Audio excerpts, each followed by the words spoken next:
Okay, well, thank you very much for joining us today. It would be nice if we could start off getting a bit of background about the band and how you formed and how long you've been going for and that kind of thing. Sounds good. My name is Sinan. I'm a bass player in Dengue Fever. My name is Charlie. I'm a singer.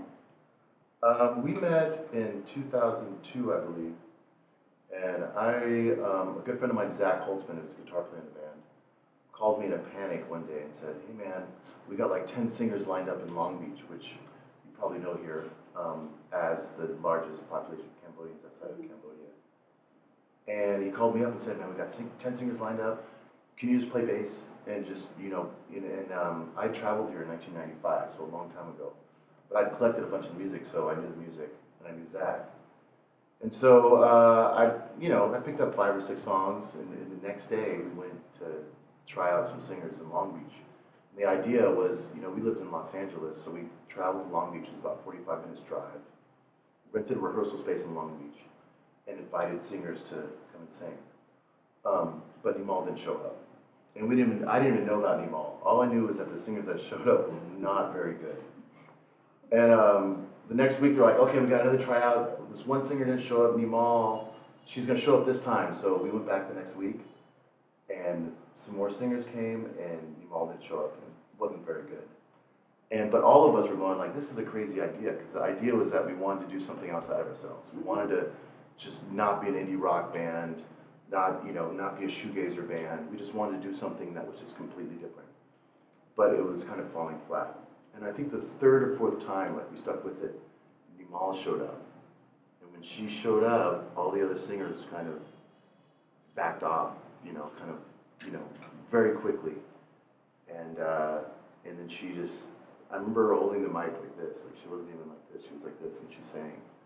And all of us got the chills, and we kind of looked at each other and said, a bad idea became a good idea, So it was pretty remarkable on our end, but Nimal, I think, has a different story than I have. Yeah, absolutely. The first time I don't speak English, and then I don't understand what this guy want me to sing because I don't sing English. I only sing Khmer, and I have no idea what's going on. But they give me the cassette tape to listening to the song, and then I said, "Really?" And I asked my friend, she speaks English, and she take me go to the rehearsal for the first time. And after that, I talked to her and then, "What do you think about those guys and play our Cambodian music?"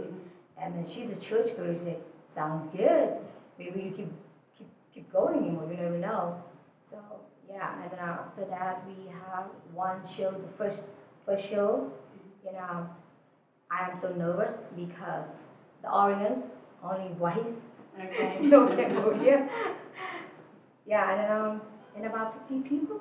50 people. Yeah, 50, 60 people, but it was this, punk rock dive, kind of rock and roll dive called Spaceland. And she came out in full just Cambodian gear. I mean, just the makeup and the hair, and just decked out, And I think even for that first show, we had a friend in Cambodia, and we bought a Ciclo, and we had it shipped to LA. And so this is our very first show. We started playing, and then our friend wheeled her into the club in the Ciclo. With the Ciclo. Yeah, and we're jamming. People are like, "What?" Like, whoa! And she comes on stage, and LA is a very tough crowd. Okay. And that night, people went insane. It was like our first show. And we just kind of knew from that moment, we really didn't know rehearsing and playing the song, but we knew from that moment, And it was just amazing to see Nimal like that performing, and then like some guy with his shirt off rolling around the stage.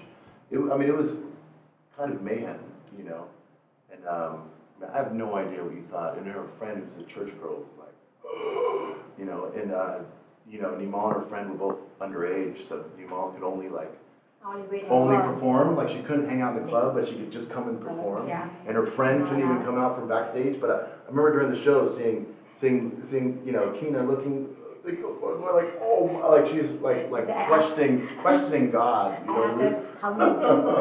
I asked her how many people. A lot of people. A lot of people. Oh really? Okay. and then you got 10 minutes, and that's how it's my memory. It's fun.